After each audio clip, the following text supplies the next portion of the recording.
Halo guys, apa kabar? Kali ini kita akan membahas alur sebuah film bertemakan survival atau bertahan hidup lagi.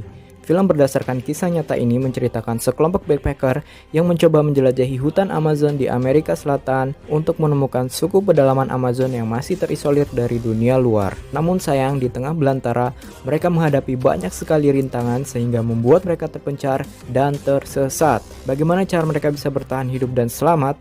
Ini dia Jungle.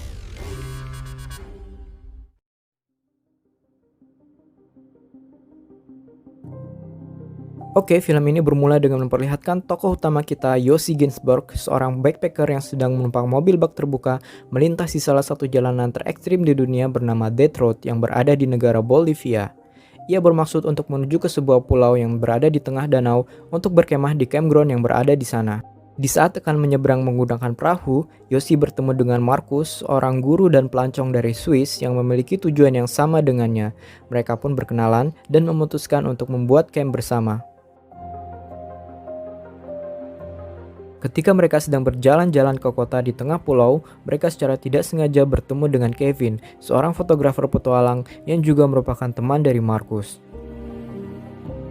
Sebelum berpisah dan meninggalkan Bolivia, mereka kemudian memutuskan untuk menghabiskan sisa waktu bersama di La Paz, ibu kota Bolivia, dan menginap di penginapan yang sama.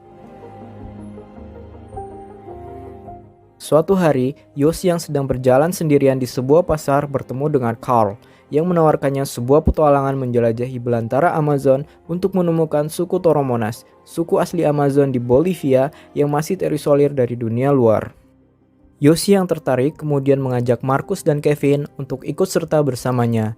Sempat ragu, ketiganya pun bersepakat untuk bertemu dengan Carl terlebih dahulu untuk mengetahui detail perjalanannya sebelum memutuskan untuk ikut atau tidak dalam petualangan itu. Mereka pun kemudian bertemu di sebuah kedai kopi, dan setelah Carl menjelaskan detail perjalanannya, Kevin dan Markus akhirnya setuju untuk ikut dalam petualangan menjelajahi belantara Amazon itu.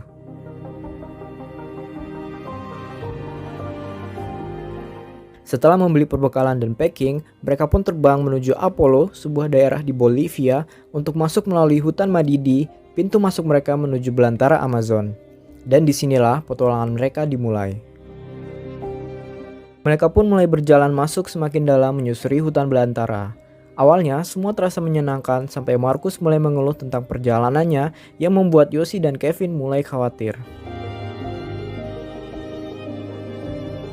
Di tengah perjalanan, mereka sempat terpisah dengan Carl dan kehilangan arah yang menyebabkan mereka berselisih. Namun akhirnya mereka dapat terselamatkan oleh penduduk sekitar yang menunjukkan arah yang benar menuju desa terdekat. Akhirnya, mereka kemudian dapat bertemu kembali dengan Carl yang sudah menunggu di pinggir sungai, dan mereka pun sampai di desa pertama yang akan mereka lewati, yaitu desa Asariamas.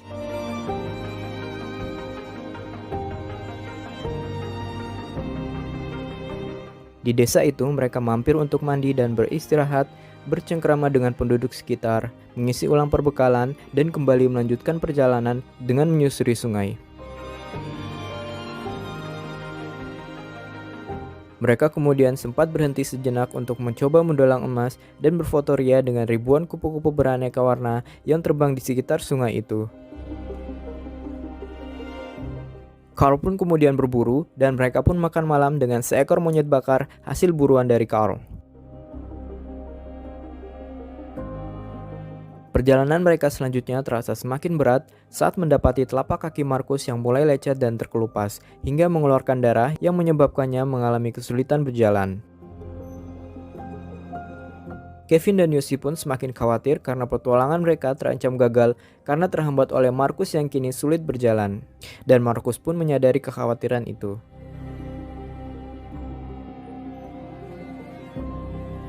Carl pun kemudian merencanakan untuk kembali menuju ke desa Asariamas karena perjalanan mereka sudah tidak dimungkinkan dengan kondisi Markus saat ini.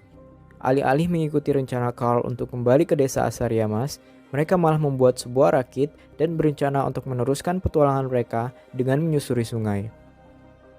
Namun di tengah perjalanan, Carl yang sedari awal tidak menyetujui rencana ini, kemudian terlibat perselisihan dengan Kevin yang merasa bahwa Carl tidak cukup cakap dalam memimpin mereka melewati jeram yang ada di sungai itu.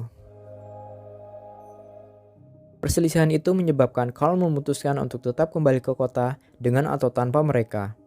Setelah ketegangan sedikit mereda, mereka pun akhirnya bersepakat untuk membagi dua tim dengan Carl dan Marcus yang akan kembali ke kota, sedangkan Yoshi dan Kevin akan tetap melanjutkan petualangan mereka dan akhirnya mereka pun berpisah.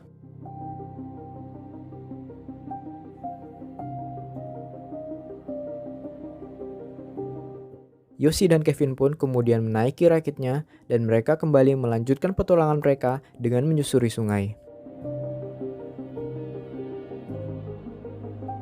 Namun naas karena terlampau asik menikmati suasana yang ada, mereka terlambat menyadari telah masuk ke dalam sebuah ngarai berarus deras yang menyebabkan rakit mereka kandas dan membuat Yoshi hanyut terbawa arus.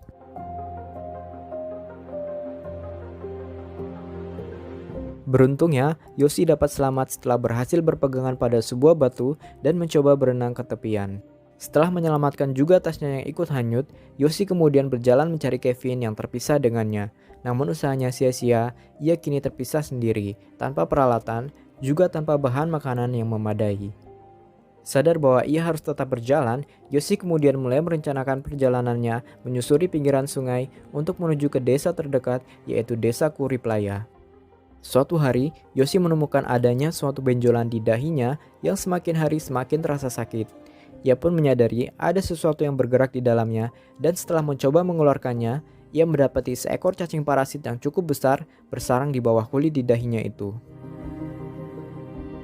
Setelah selesai dengan urusan cacing parasit itu, Yoshi kemudian melanjutkan perjalanannya dan menemukan dua butir telur burung hutan yang telah berisi embrio. Namun karena sangat kelaparan, ia pun tidak punya pilihan lain selain memakannya. Setelah sekian lama berjalan, akhirnya ia pun sampai di sebuah pemukiman penduduk yang telah terbengkalai dan ditinggalkan oleh penghuninya.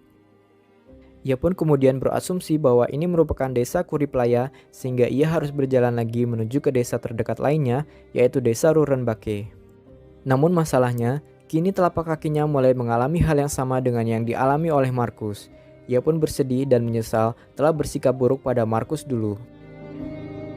Hari berganti dan Yoshi yang kembali berjalan menyusuri hutan kemudian menemukan sebuah jejak kaki di tanah dan berharap itu adalah jejak kaki Kevin. Namun setelah melihat cangkang telur burung yang ia makan kemarin, ia pun sadar bahwa itu adalah jejak kakinya sendiri dan selama ini ia telah kehilangan arah dan hanya berputar-putar saja di satu tempat. Di lain tempat, Kevin yang terdampar di pinggir sungai ditemukan oleh penduduk desa dan kemudian diselamatkan kembali menuju ke desa Rurenbake. Di sana, ia menemukan bahwa Yoshi belum juga kembali dan akhirnya ia meminta bantuan untuk mencari Yoshi yang masih hilang sendiri di tengah belantara Amazon. Pencarian pertamanya dengan menggunakan pesawat terbang tidak membuahkan hasil karena pesawat itu tidak dapat terbang cukup rendah dan lebatnya hutan di bawah membuat Kevin kesulitan untuk dapat melihat Yoshi. Hal ini membuat Yoshi semakin frustasi. Kevin pun kemudian mencoba meminta bantuan Tiko, seorang nelayan dan juga pembuat perahu lokal yang dirasa dapat membantunya karena menguasai medan pencarian Yoshi. Sempat menolak, namun akhirnya Tiko bersedia untuk membantu Kevin dan akhirnya mereka berdua berangkat untuk mencari Yoshi dengan menyusuri sungai ke hulu menggunakan perahu bermotor. Di dalam hutan, Yoshi secara tidak sengaja menemukan seorang wanita suku pedalaman Amazon yang tengah menangis sendirian. Dan akhirnya, ia pun memutuskan untuk sementara waktu bersamanya sehingga ia tidak sendirian dalam berjalan menyusuri hutan. Sampai pada suatu malam, ia menyadari bahwa wanita yang menemaninya selama ini hanyalah halusinasinya saja, yang membuatnya semakin terpuruk dan mulai kehilangan kewarasannya. Kini, cara berjalannya pun mulai sempoyongan, dan ia mulai menggigau tak jelas. Ia pun kemudian secara tak sengaja terperosok ke dalam sebuah lumpur hidup dan membuatnya terjebak di dalamnya.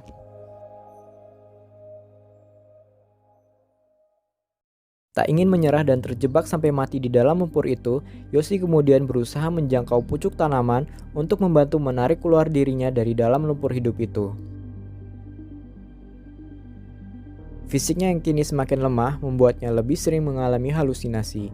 Yoshi kemudian mendekati sebuah pohon yang penuh dengan semut api, membuka bajunya dan menggoyangkan pohon itu sehingga semut api itu berjatuhan ke tubuhnya. Ia pun mulai merasakan semut-semut api itu mulai menggigit sekujur tubuhnya yang membuatnya begitu kesakitan. Namun hal ini berhasil memompa adrenalinnya sehingga memulihkan kesadarannya dan memberikannya lonjakan energi untuk dapat berlari keluar dari hutan untuk sampai di tepi sebuah sungai. Di tepi sungai itu, Yoshi kemudian membuat sebuah tanda menggunakan bilah bambu membentuk huruf Y untuk inisial namanya. Hal ini untuk berjaga-jaga bila seseorang yang sedang mencarinya dapat melihat tanda itu agar tahu bahwa ia berada di sekitar situ. Esok harinya, Kevin yang sedang menyusuri sungai bersama Tiko sampai pada bagian sungai yang tidak memungkinkan mereka untuk meneruskan perjalanan ke hulu karena jeramnya yang terlalu berbahaya. Mereka pun memutuskan untuk kembali. Sayangnya, Kevin tidak menyadari tanda yang telah dibuat oleh Yoshi dan malah menendangnya. Ketika Kevin dan Tiko akan berputar, Yoshi terbangun dari tidurnya dan melihat keduanya. Dengan sisa tenaganya, ia mulai merangkak untuk lebih dekat dengan sungai dan berdiri di sana berharap dapat terlihat oleh mereka. Untungnya, Kevin sempat untuk menengok kembali ke arah tempat Yoshi berada dan akhirnya ia menyadari keberadaan Yoshi yang sedang berdiri di sana.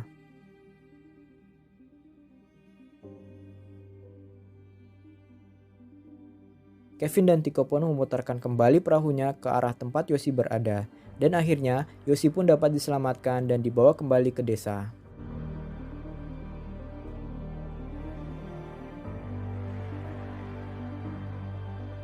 Dan demikianlah Jungle.